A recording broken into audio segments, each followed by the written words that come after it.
वफादार मर्द वो जो दिखावा नहीं करता, ना सोशल मीडिया पर मोहब्बत के नारे मारता है, ना हर वक्त अपनी कुर्बानियों का शोर मचाता है, बस खामोशी से निभाता है।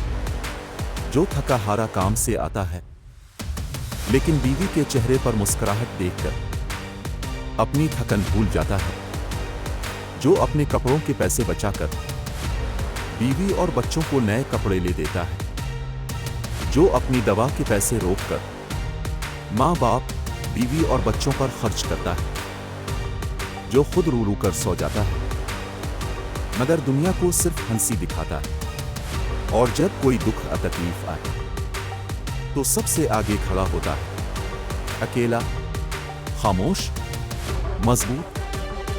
ऐसे मर्द कम बोलते हैं मगर वफा पूरी उम्र निभाते हैं। कदर करें कि वफादार मर्द नायाब होते हैं।